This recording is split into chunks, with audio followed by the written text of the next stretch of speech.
And this is what we say makes us really, really different. The future of the fashion industry, what represents 100% you. The difference between a company losing or gaining $1 million on a single day just from currency. Just do something fun.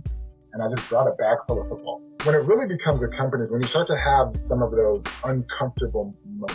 I understand when I walk into a room, I might need to smile more. But we had to come up with a large amount of money in a short amount of time. Hello everyone, this is Dan Kihanya. Thanks so much for listening in. You just heard our guest for this episode, A.K. Ikwuakor from ELETE Styles. He's bringing function, fit, and fashion to the world of custom apparel, so stay tuned. Our episode is sponsored by Black Men Talk Tech.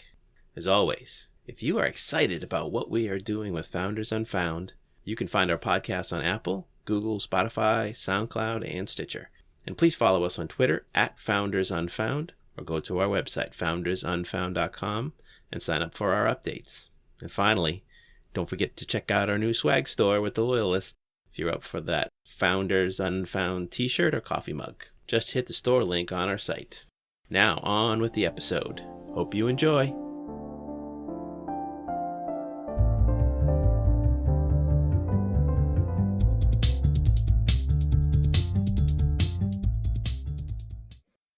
Hello, and welcome to Founders Unfound, spotlighting the best startups you don't know yet. We bring you stories of exceptional founders from underrepresented backgrounds. This is episode 5 in our series on founders of African descent. I'm your host, Dan Kihanya. Let's get on it. Today, we have A.K. Ikwuakor, or Coach A.K. He's been a collegiate and Olympic athlete, a motivational speaker, an educator, and a social impact entrepreneur. But today, we're speaking with him, co-founder and CEO of ELETE Styles, a startup on a mission to create professional attire with fit, function, and fashion for the athlete build. Welcome to the show, AK. Thank you. How you doing, Dan? Thank you so much for having me on today. Awesome. Well, let's start off with what exactly is ELETE Styles? Well, ELETE Styles is a company that I founded around a year ago. And what we focus on is professional attire, basically workwear for athletes off the field. So, my background is I was a former professional athlete, and it was always a challenge for me to find clothing, usually because of my build and also amongst other things. So it's actually what athletes wear professionally off the field. That makes a lot of sense. And I know that you have a different definition of athlete, so to speak. It's not just the basketball player or football player. What is the athlete build encompass? Well, yeah, and it's an athlete build and also the lifestyle, because I'll say right now, as a former professional athlete, right now I've been a few years out of the game, so I'm not going to consider myself an elite level athlete. But I would say, how we define athlete and also the working professional could be everything from the athlete that plays on Sunday, or the firefighters, the military professionals, or even the executives that are looking to stay in shape outside the working arena. So an athlete can also be everyone from the size of a jockey to a sumo wrestler. We all come in all shapes and sizes. So true. I think most of us, I would include myself, not that I'm an athlete per se. I'm a weekend warrior like most people, but I do feel like I'm not an off-the-rack guy. And so this is one of the things that appealed to me about ELETE Styles, is this idea that you don't have to fit your round peg into somebody else's square hole. So tell us how it works. So if somebody's interested in getting some apparel through you, how does it work? Do they go to your site? Do they get measured? Or how do they go about choosing something from your site? Right now, we're really going to make it the easiest, as you can go to our site, schedule a consultation with one of our design consultants or coaches. And we actually have a form online where you can actually measure yourself. And some people always ask, well, should I go to a tailor? It's like, no, we actually recommend individuals to measure themselves, because we've actually seen problems if they go to a tailor. Really? Yeah. Well, think about it. So with our self-measuring guide, we use that information so our team and our tailors and our professional tailors can make those attire. But if you're measuring yourself and you've never done it, you're going to check 2 to 3 times to make sure you're doing it right. When we find a tailor, what they do is, well, I've done a shoulder before, I've done an arm length before, so they do it in their style. but we have to make sure that all of our measurements are consistent so we can actually make sure when it goes back to our team, it's made specifically towards the individual's body. That makes perfect sense now that you say that. You'll double check it multiple different times because you don't know. Right. That's actually a great point. So I go through and I get all these measurements done and I make the consultation. Do I decide what the purpose is for my attire, or do I decide, formal, informal? And this is what we say is makes us really, really different. And I would say for me, people know my background, I was an athlete, but most people would say I was never a pretty good dresser. I was never a good dresser.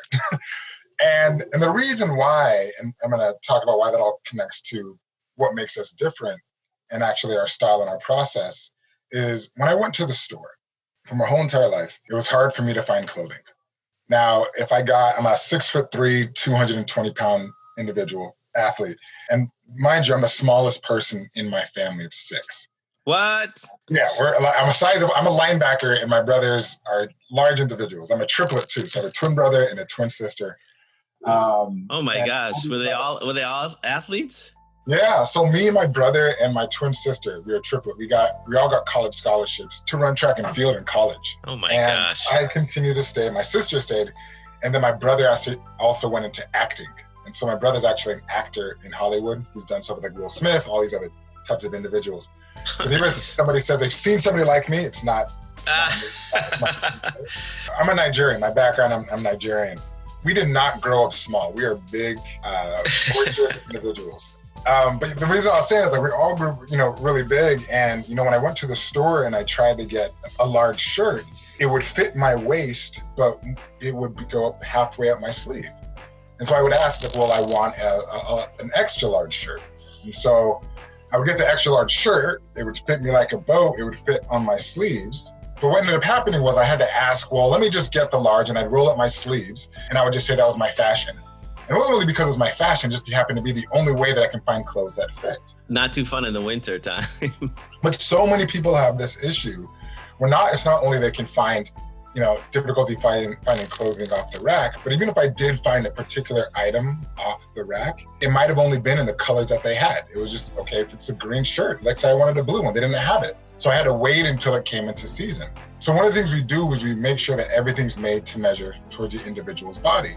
But I also realized as we did focus groups when we first started, and I think that's one of the best ways to start a company, especially for us, I found that to be one of our strategic advantages, because this company was built from several focus groups to understand our target market. But they also talked about, it's not only the sizing that's the issue, but in addition to, there's a sense of like functionality. So, for me, I ride my bike to work because I live in Boston and, traffic sucks. And sometimes I'd get to work and I'd be sweating still.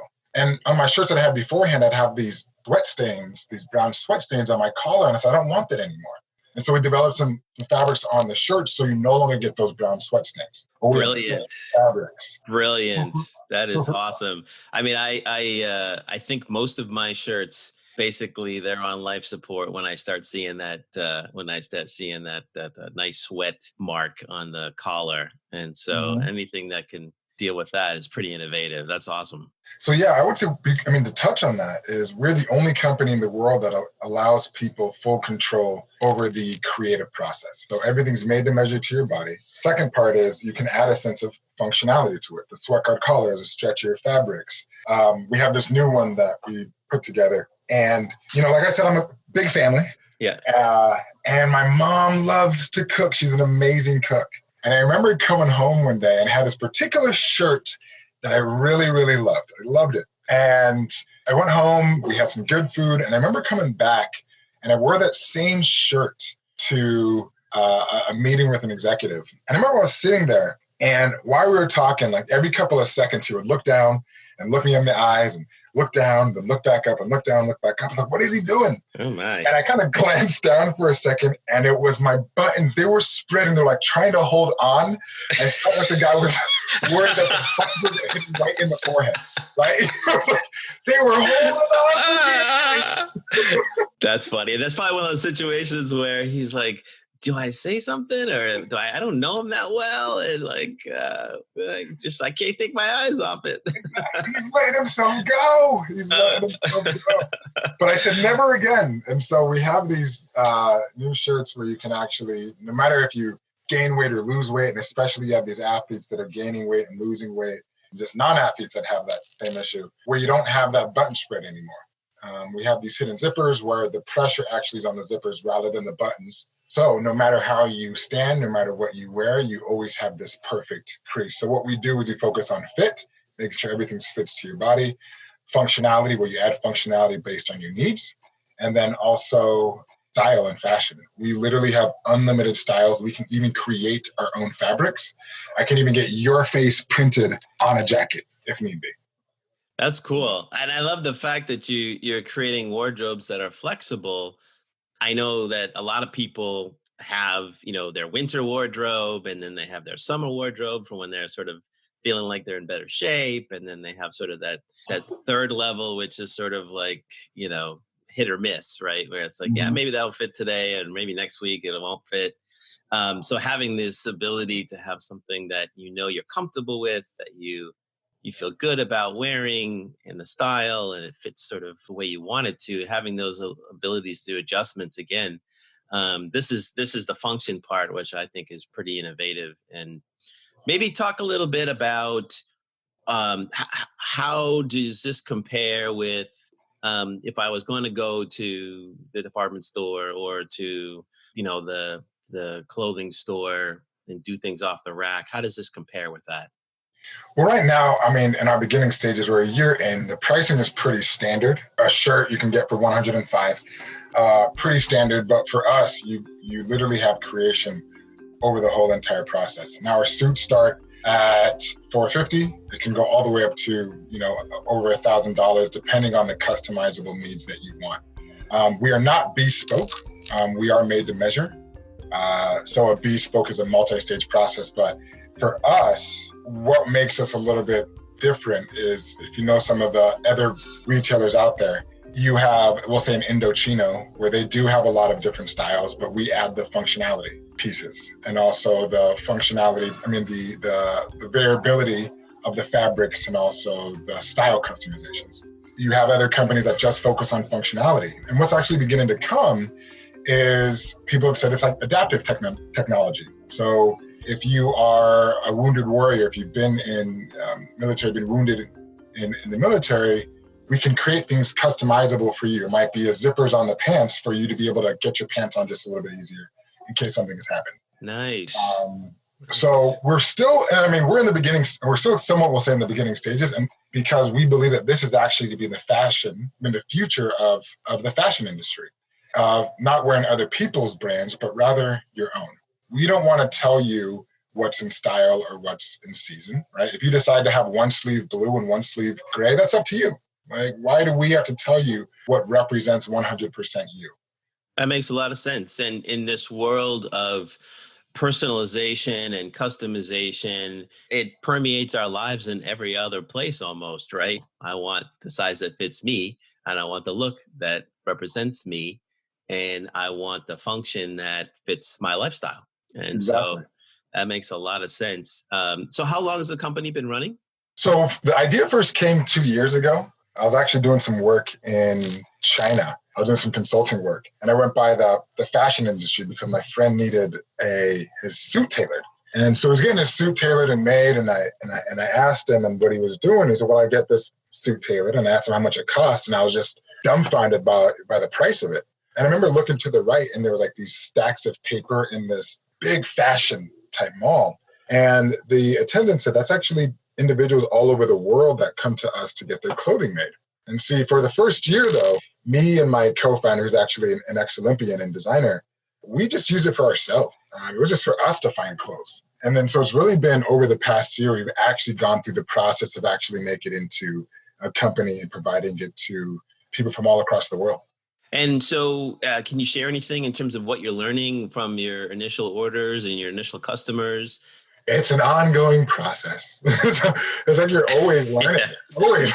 At any point I say, I've learned everything. Watch what happens the next day. I'm going to learn something really new. So You know? But one of those things I really learned about the e-commerce space is the processes of automation.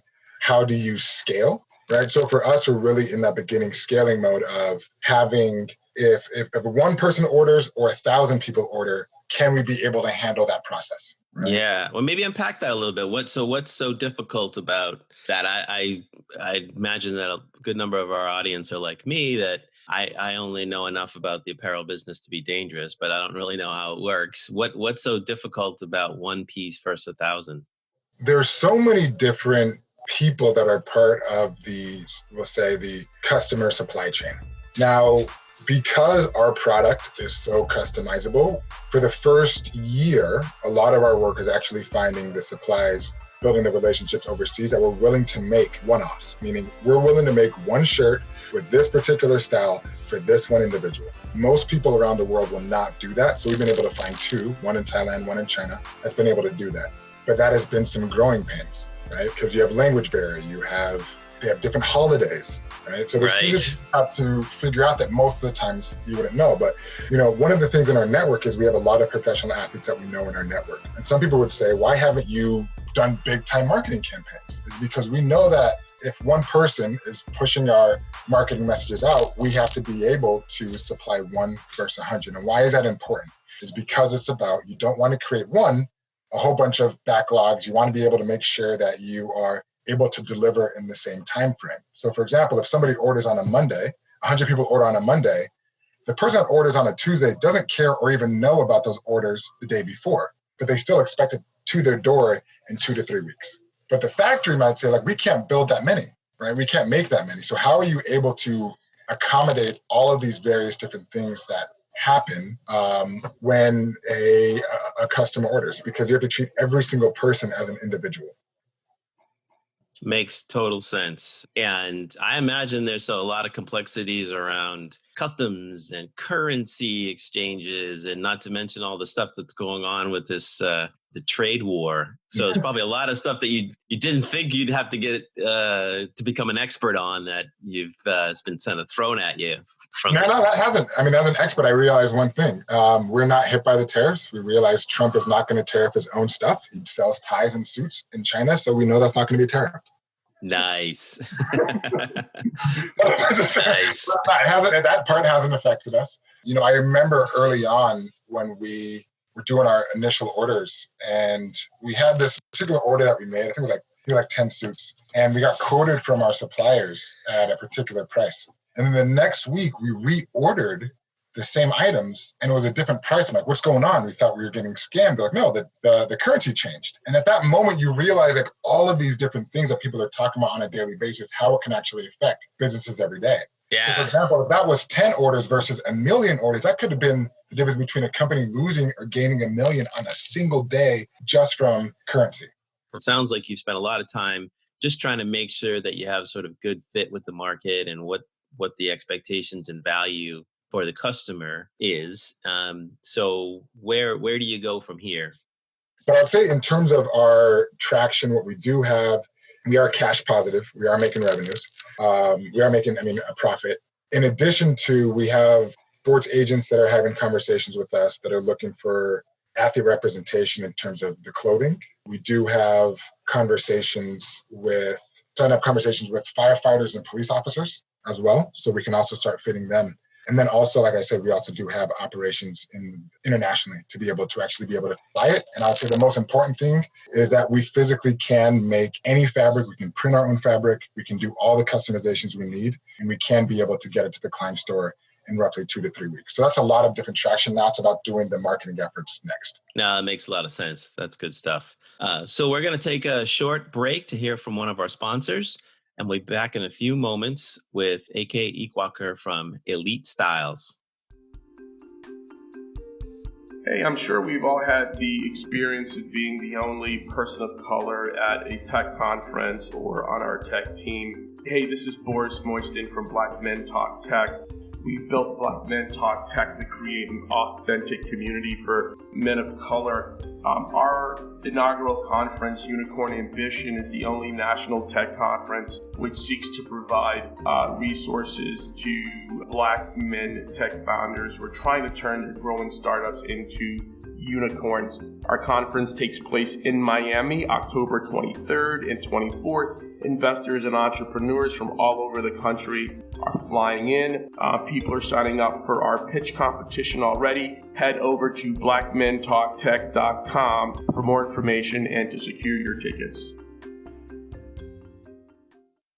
We're back with AK Ikwuakor from Elite Styles. So AK, we were talking a little bit about where the company is going and some of the intricacies doing e-commerce in a global setting. You have a lot of experience working in the global arena. Maybe tell us a little bit about some of your prior experiences, particularly the NGO that you ran for a while, and sort of how your career got you to this place to start this company. You know, I grew up in Arvada, Colorado. It was a place that wasn't very diverse, but I was lucky to get a college scholarship to the University of Oregon, where I ran track and field, and found a lot of success there. And it was actually through sports that gave me my first experience traveling internationally, seeing things outside of my own four walls of where I grew up. And so I ran for the country of Nigeria, my parents' home country. But what I really learned from traveling internationally was you can't put a person into a particular box. You realize the importance of just cross-cultural communication and building relationships and networks. And I think especially your ability to create relationships around the world is really key. So my first company that I started was a company called Empower to Play. And that started actually when I was working at a boarding school called Phillips Exeter Academy. And what we focused on was sports diplomacy and youth development. And we worked with the US government. We got funding from the State Department to actually help rebuild relationships between the United States and Haiti. But from this endeavor, it taught me, especially running an NGO and a nonprofit, was I love the experience. I don't know if I would do it again necessarily, but yeah, it teaches you a lot about business and relationships running an NGO. Now, I should say when I started, it's not like it's like, oh, I'm going to start an NGO. I actually had no business background, and I left my job, put my 2 weeks in. And I remember like the first 2 weeks I was on my own. They said, cool, you're going to start this NGO and you're going to follow this 501c3. I'm like, what's a 501c3? And I'm not there, no, that's kind of the whole basis of what an NGO was. But I learned so much about the importance of bootstrapping and building relationships and building trust with key stakeholders in domestic and international countries. And when you start an NGO, everything is very mission and vision driven. And you realize the power of a story. You realize that you have to motivate and get people excited through, storytelling and getting people on board for a strong, positive mission. So when you go into the for-profit sector, your ability to motivate, your ability to bootstrap is really, really strong. But I would say for the past years, because I've done so much work in the international space, it just makes you feel as though the value you can have in international markets, the relationships you can build, it's actually not that tough as people think to build relationships internationally or even do an international business. It's really about relationship building. Yeah, that makes sense. Let's unwind though a little bit, or rewind. What makes you sort of give your 2 weeks notice and dive in head first into the deep end of this opportunity to do Empower to Play? So I was working at a school called Phillips Exeter Academy. It's a boarding school in New England. There was a few different factors. The first one was I picked up this random book called The 4-Hour Workweek by Tim Ferriss. Tim Ferriss, yeah. And I read that book, and it started to give me the understanding of what entrepreneurship was outside of just starting a big corporation, right? There was a mindset piece to it. Sure. And it was a quality of life. And at that time, I was working morning until night, and it was a fine job. But I remember there was a specific question that I had, and I went to my boss and I said, I want a raise. And they said, well, you don't get raises that way. What you do is you get 3% every year plus 1,000. And I said, even if I start new programming? It's like, yeah, it's still the same. Like, so no matter what I do, yeah, there's nothing I can do to make more money. So at that moment, I knew what I was going to make 20 years from now. Right. Due to inflation, I wasn't really going to make anything. And I had these certain goals that I had. And I was like, I can't live this particular life. And I put my 2 weeks in. And that summer, I ended up traveling just to meet a friend in the Philippines. We actually worked at the Cheesecake Factory years beforehand. And I just said, hey, if I'm going over there, let's just do something fun. And I just brought a bag full of footballs. And I remember going to this city in Quezon City, Philippines, this neighborhood, and walking around the streets and realizing that some of these families and kids weren't living in the best situation. I was to ask some of these kids, you know, and the family, what happens to these kids that aren't able to go to school? Because a lot of them were walking around during the school day. And they said, well, some go down unhealthy life choices. Yeah. And so at that moment, I was only an intern. I wasn't even making that much money either. Figured out what it was going to be to get 5 of these kids a scholarship into school. And that was going to be healthy meals, transportation to and from, school supplies. And I remember there was this one girl named Raylyn, and she was like 8 years old. And I really, really connected with her. But I realized I didn't have enough to get her a scholarship. And so when they're announcing the names of the kids that were going to get a scholarship, fortunately, they announced her name. And, oh, wow. This woman behind me just starts breaking down crying. And I turn around and I ask her, what's going on? And she said, Raylyn's my daughter. My husband just left me. My daughter hasn't been able to go to school. And now she can finally be the doctor that she dreams to be. Right. And I'm just this 26-year-old kid. And I look around this field. Wow. There's 300 of the kids there.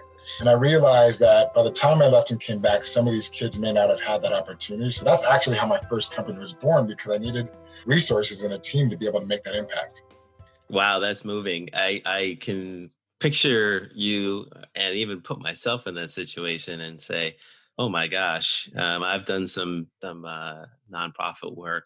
Seeing the look in somebody's eyes when their lives change instantly it's life changing for the observer. And so I can see how that would drive you. I understand that the lessons that you learn in a NGO nonprofit setting are powerful for the for-profit sector. I think the tough part is that you're constantly striving to want to bridge the gap of, can I do all the things that I want to do to meet my vision, and how do I actually get the resources? And so it can be challenging too, I'm sure.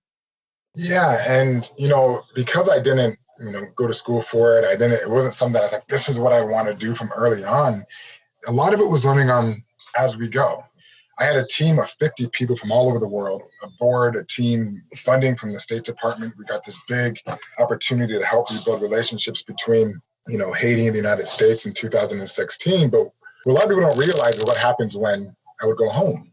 I'd go home from some of these trips and I'd be getting Facebook messages and from families that are saying, we're hungry, our families are sick. Yeah. And it was an ongoing thing. And I realized at some point that there were some risks, safety risks on my side, because when I went into some of these communities, everybody was amazing, but I was starting to be seen as the money guy.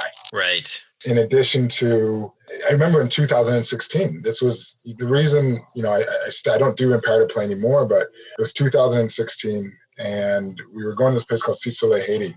And it's one of the most dangerous neighborhoods in the world. And we're doing this sports diplomacy initiative to help rebuild, like I said, the two countries. And we're using VR technology to show people real time how these communities live. And I remember one of the big impactful things from this experience, first one was walking to some of the most dangerous streets in the world, but seeing young boys and girls going to church in their Sunday outfits. And it made me realize no matter how bad a place, I put those in quotes, there's still a majority of the population that's just living normal lives. Right. Of just kids and families that a lot of the people around the world may not see when you're on the ground. And then the second part was, I would say there's an ego thing that happened to me that I didn't even realize, but when this event was coming and we were featured in Sports Illustrated, I was super excited. I was like, my whole world's going to change. Yeah. And I remember it was a night before the event. There was a lot of these things as we're going to do this project, things that we planned for in the preparation weren't exactly happening what we expected on the ground. For example, when we were doing the preparation, everybody spoke English, but when we actually got on the ground the week of, everybody spoke French. I don't speak French. And all these little things. And it came the night before the event where we had to come up with a large amount of money in a short amount of time because of just some logistical stuff. And the US ambassadors come to the next day, and I just hit this rock bottom moment because I felt like I just failed. And another reason I felt like I failed is because in 2016, I was deciding if I was going to actually train for the Olympics or do this sports diplomacy initiative. And I decided to do this initiative. Yeah. So this moment when I feel like I was losing everything, I get a call from my daughter at the time. Her name is Haven, and she was 3 years old, on FaceTime. And she's like super excited. She's like, Daddy, guess what? I'm like, what? Like this moment. And she said, I drew you a picture. And the picture was actually of me and her holding hands. And it was at that moment I realized like she didn't care about how big or small this initiative was. What she cared about was, I just care about Daddy. I just love Daddy. And at that moment I realized I was more than just an entrepreneur or the founder of Empower to Play, and I guess also Elite Styles, but I'm also a father. I'm also multiple different labels as we want to put ourselves. And that was a moment that I realized that the balance that I need to have in my life needs to change a little bit. That makes a lot of sense. And I think, we all go through these moments where we have to sort of stop and look in the mirror and say, is this where my purpose still lies? Is this where I'm supposed to be?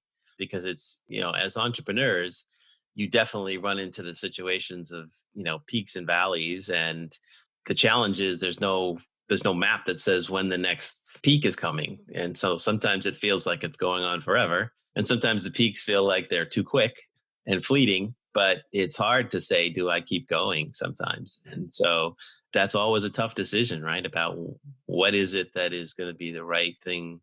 Do we keep going? Do we, sunset? Do we pivot? Do I remove myself and let the entity keep going? So I think these are real decisions. And especially for something like Empower to Play, where no VCs are writing you checks. And so, which is a whole different kind of pressure, but it's not like you have a bunch of resources and you're just sort of tired of the grind, right? Yeah, it's even different. I'd rather take a VC check because what people don't realize is in a for-profit and a nonprofit, your benchmarks are people, human beings, the impact that you have. And it's not just the picture that people have on the front of their website. Like, I know these people. Their name is Raylyn. This person's Tom. This person's Sally. They actually have names of human beings. And so the pressure that you have every single day. And I remember there's moments that we didn't have it. I had to sell stuff in my own house to help provide scholarships when we had tough moments. Oh, man. Because those kids woke up one day and they had an opportunity. And they don't know where the opportunity comes from. They just woke up one day, did something, an amazing thing. And it was up to us to be able to fulfill it. So for example, with Elite, if we decide to close down shop, we just stop selling it. We just sell the inventory. But you can't do that as easily, or you can't do that with human beings and people, and that is your milestones and benchmarks. Right. I was watching some of your videos. I love the 365 days of AK. So for our audience, if you're looking for some inspirational stuff that AK did during this 2016 timeframe, it's pretty cool. But one of them, a separate video you did, you talked about the 400 meters and the analogy of the race to life. And one of the interesting things that you talked about was how the race doesn't begin when the gun goes off at the starting line. Maybe talk a little bit more about that. Well, yeah. So for me, my background, I was a 400 meter runner in college and professionally.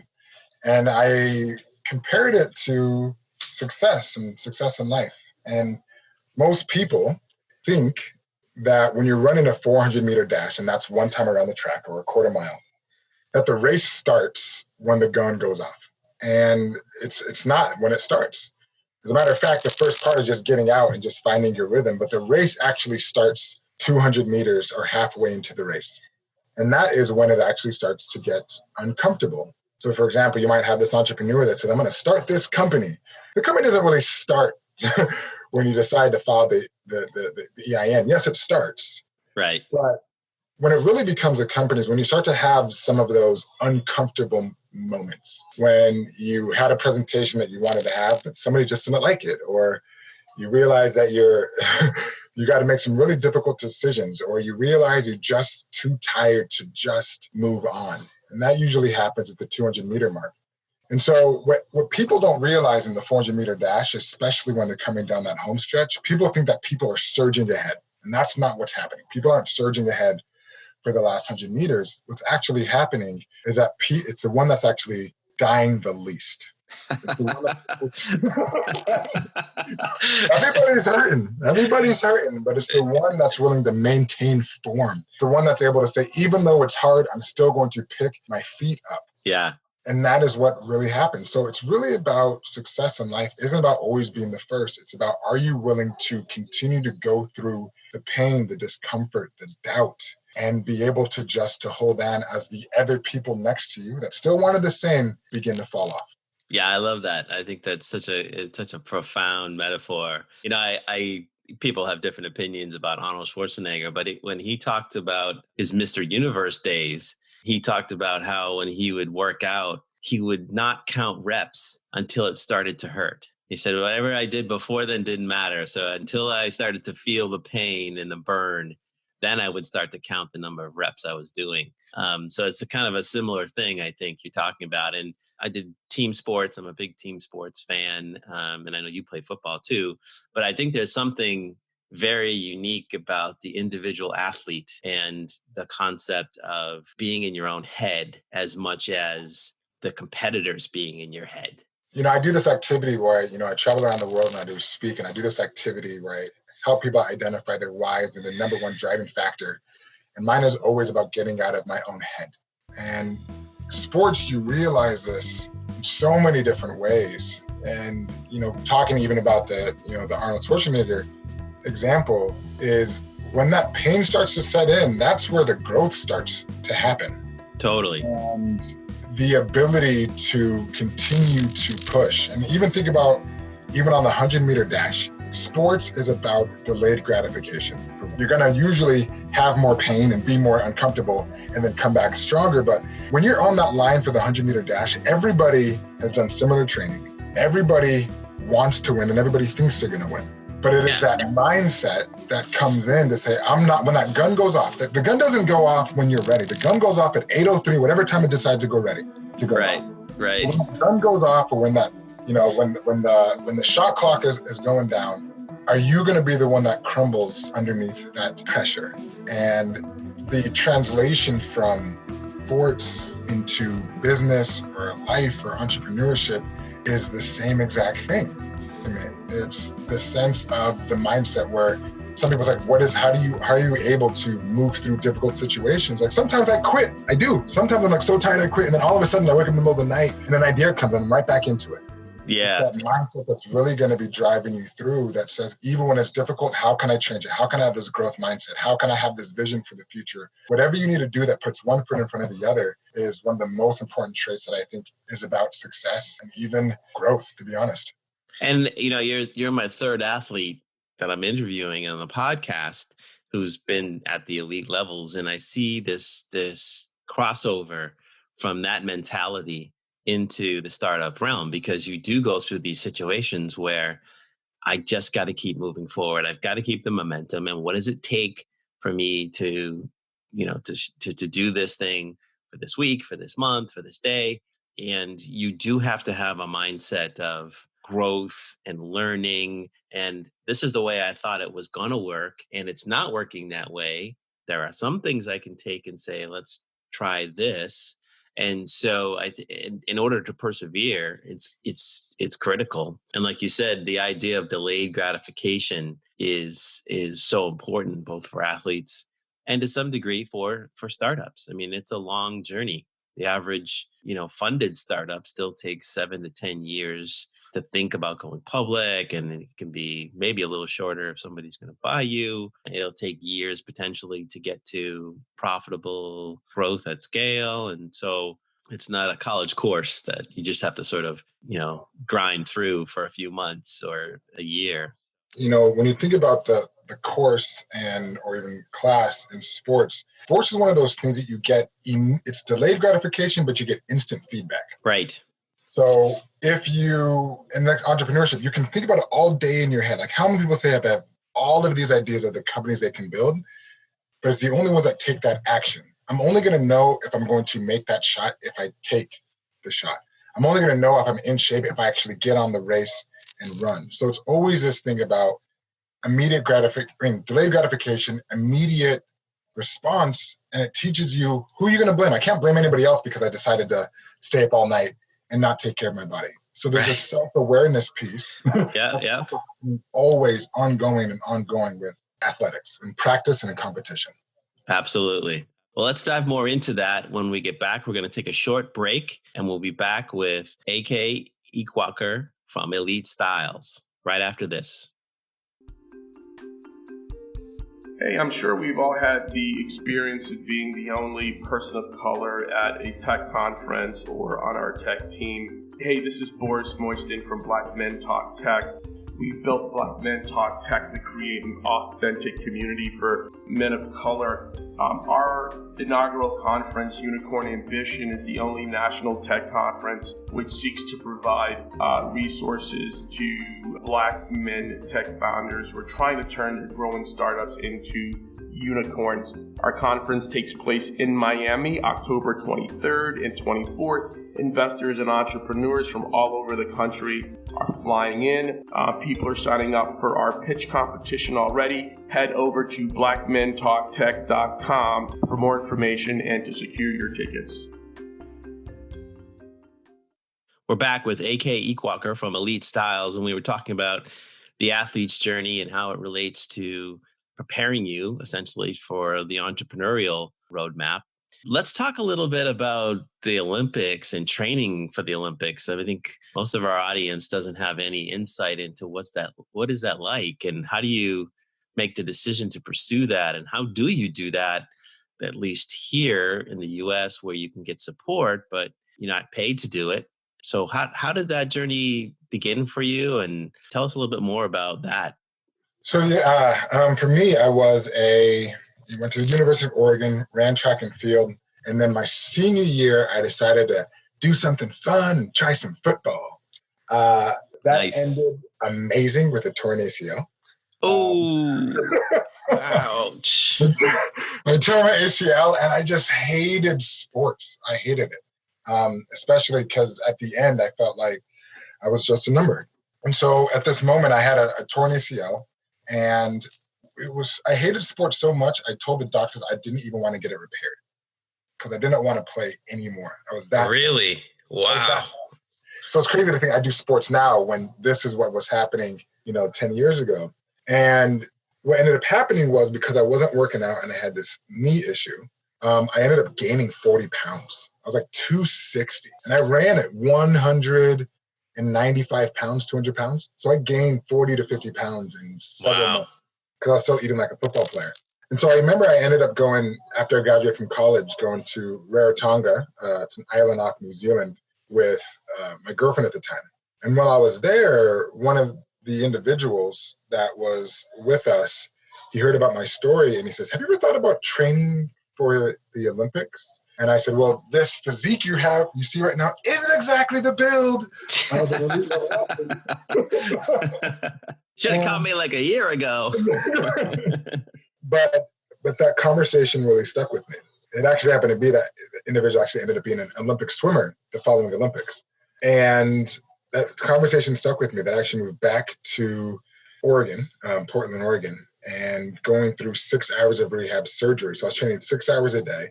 Part of it was rehab. The other part was training. And I actually ended up running the fastest time I have in years. Ended up traveling to Nigeria, selling everything that I had. This is an Olympic journey, I guess.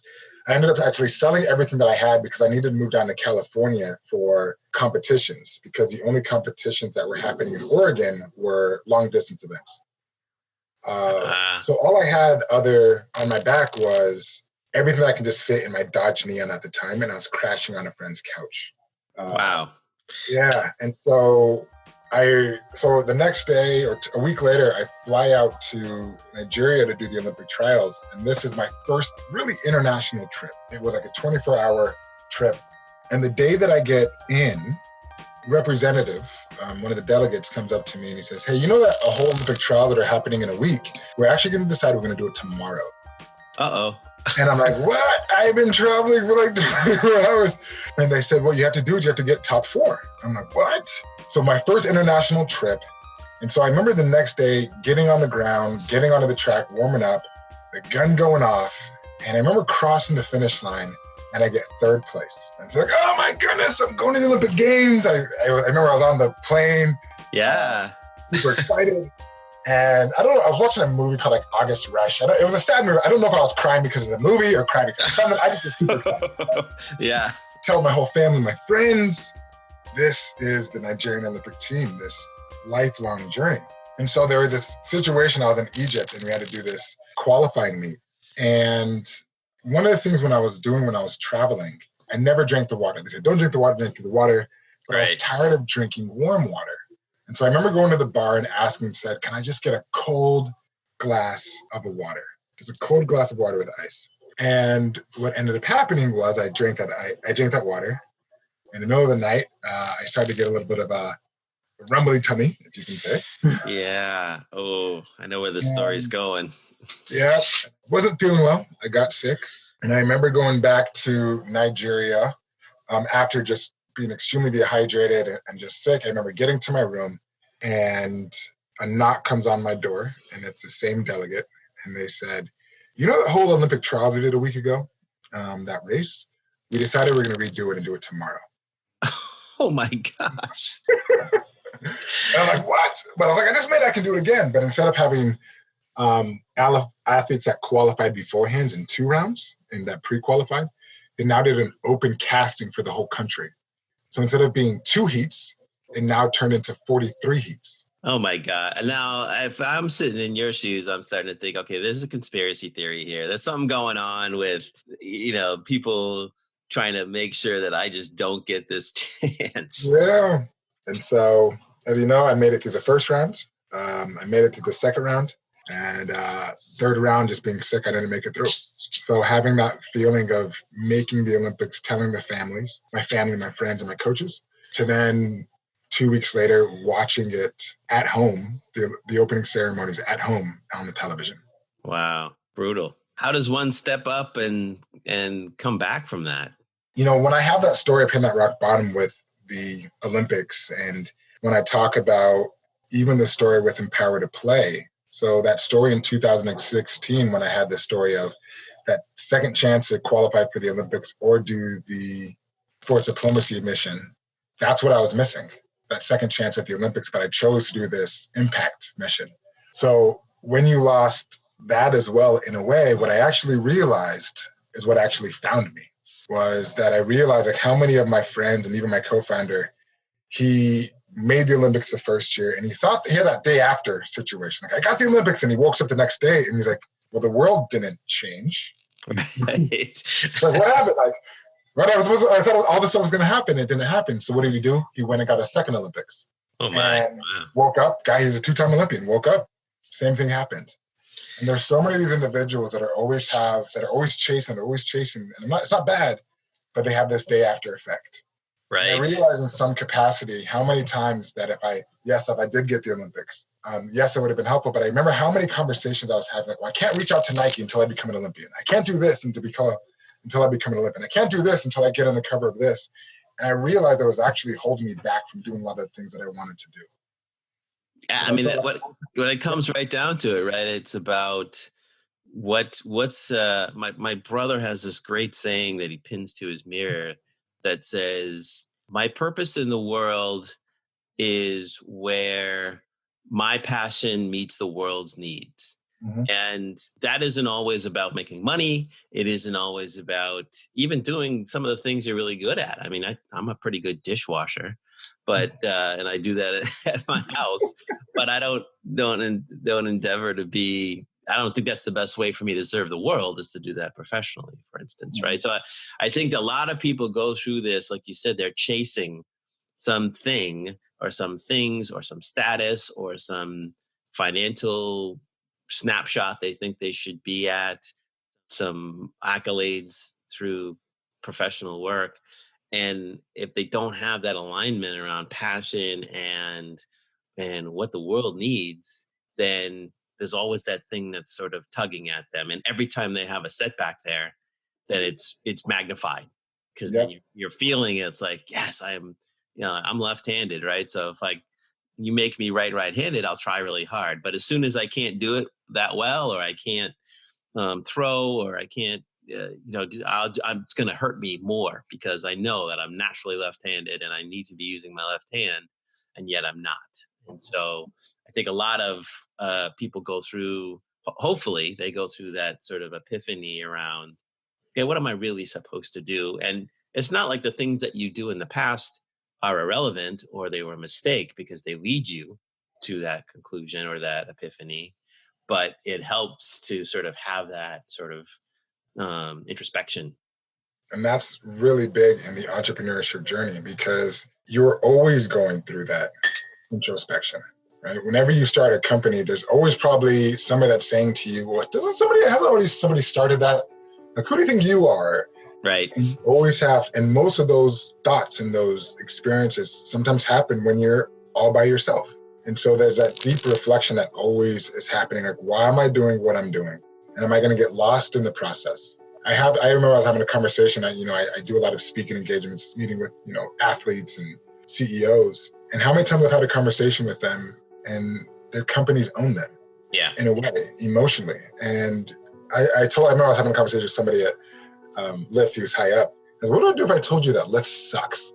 And I was like, it's at that moment when you can realize that you're not it, but you are it. It's like it's all of these experiences that you have, just like the multi-sport athlete makes you better at your one sport, whatever that needs to be. Right. But you can't let it own you, because you're going to be lost in the process and not realizing that it might be relationships that are falling out of the way, or it might be ego that's leading the way. And so whenever anything happens in that company, you become the up and down motion of whatever that's happening with that company. You need to be able to step back and think about this from a 30,000-foot level, and removing that ego and be able to think clearly.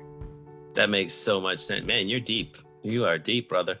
Let's talk about, as a Black founder, are there people that have been particularly helpful, catalysts, mentors, organizations? What have been sort of the it takes a village, so to speak, to help get you moving forward and to put you in the position you're in today?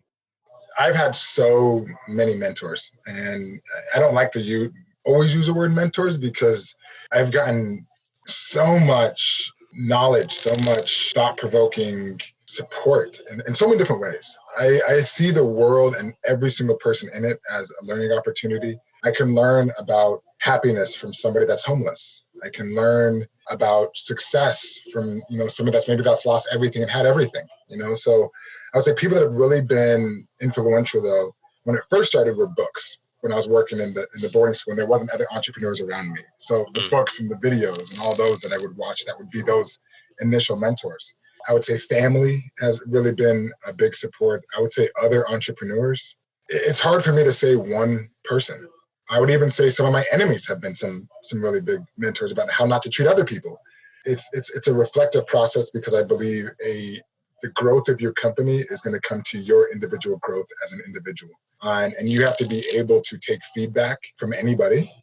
You can decide to take it or leave it, but that ability to get feedback from anywhere is extremely valuable. So as a Black, I'm African American, the support that I've had have come in all different shades and colors and creeds and all different backgrounds. It kind of goes through the idea that I talk about what owns us. And yes, I am Black, but at the same time, I also do have multiple other different factors. I'm an athlete, right? That's been able to help me. Some of the schools that I've gone to has helped in different capacities. And I realize that the more that if I put any type of self-limiting belief in my situation, I just have to understand, okay, well, maybe I have to apply 20 more times than somebody else, but I'm not going to quit.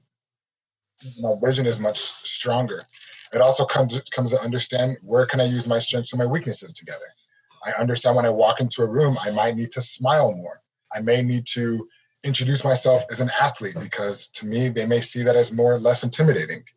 But at the same time, my goal is, how can I just treat everybody with respect? How can I be social? If somebody decides to help me, not help me, I realize I got to keep on moving forward.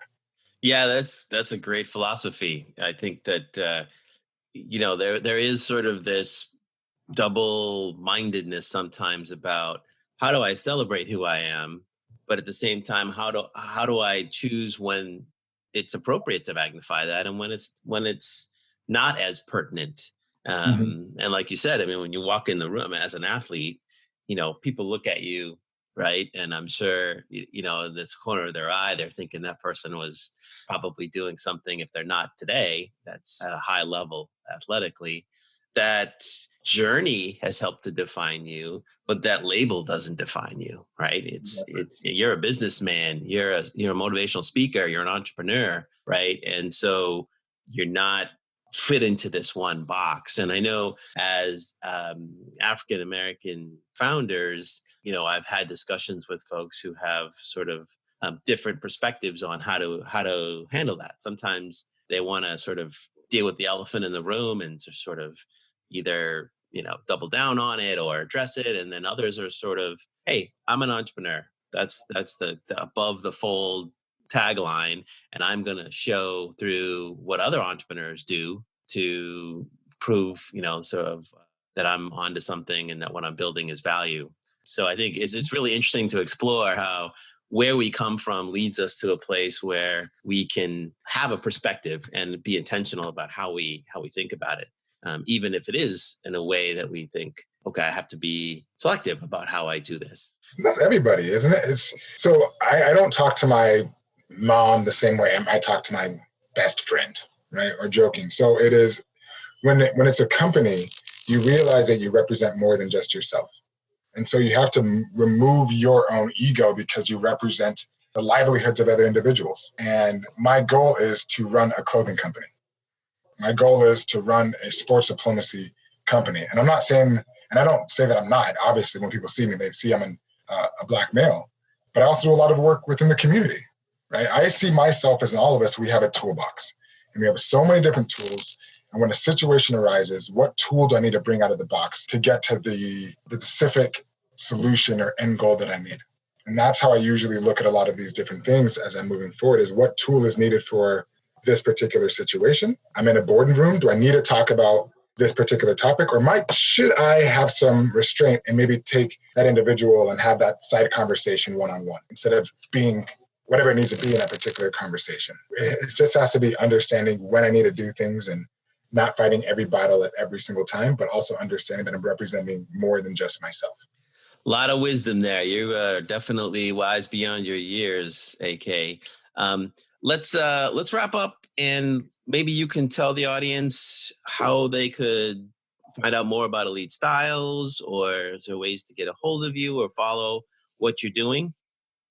Yeah, you can check out ELETEstyles.com, but that's spelled like ELETE, like athlete, ELETEstyles.com. But I'm involved in a lot of different projects and work really on the impact side, and you can connect with me directly on LinkedIn or Instagram, and that's at AK, last name is IKWUAKOR, and those are the best ways to get a hold of me. Well, this has been so much fun. I really appreciate you taking the time, AK, and look forward to talking to you again. Thank you so much for having me on. It's been a blessing. All right, thanks. Thanks so much for listening to the show. We'd like to thank our guest, AK Ikwuakor, and our sponsor, Black Men Talk Tech. Don't forget to subscribe wherever you listen to podcasts, and follow us on Twitter @FoundersUnfound. This podcast was produced by Dan Kihanya. Our music was composed by Bobby Cole, Bruce Zimmerman, Keith Anthony Holden, Mikhail Manvelian, and Jason Donnelly. I'm Dan Kihanya, and you've been listening to Founders Unfound.